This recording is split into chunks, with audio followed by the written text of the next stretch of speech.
আমাদের মধ্যে অপশন দেওয়া আছে জুলাই সনদ এবং জুলাই সনদের আগে নির্বাচনের, তাই না? আমার মনে হয় আগে জুলাই সনদ ঘোষণা করে ভালোভাবে তারপর নির্বাচন দেওয়া উচিত।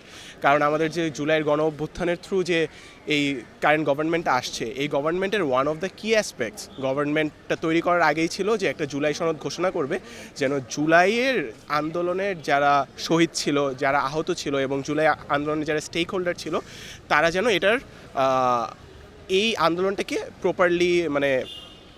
প্রপারলি ইম্পর্ট্যান্ট হিসাবে দেখাইতে পারে। যদি আমরা জুলাই আন্দোলন, যে আন্দোলনটার বেসিসে আমরা এই যে নতুন বাংলাদেশটা পাইছি, এই আন্দোলনের যদি আমরা কোনো সনদই না দিই লিখিত প্রপারলি, তাহলে তো এই আন্দোলনটা এখন হয়তো বা ভ্যালুয়েবল থাকবে। বাট যদি আমরা সনদটা এনশিওর না করতে পারি, 15 থেকে 20 বছর পর তো এই জুলাই বাকি ইতিহাসের মতো ইতিহাসে বিলুপ্ত হয়ে যাবে। তাই আমি মনে করি এই যে সরকার যেটা জুলাইয়ের বেসিসে ফর্ম হয়েছে, ওই সরকারের প্রথম ওয়ান অফ দ্য কি দায়িত্ব হওয়া উচিত যে জুলাই সনদটা তৈরি করা এবং তারপর ইলেকশন দেওয়া।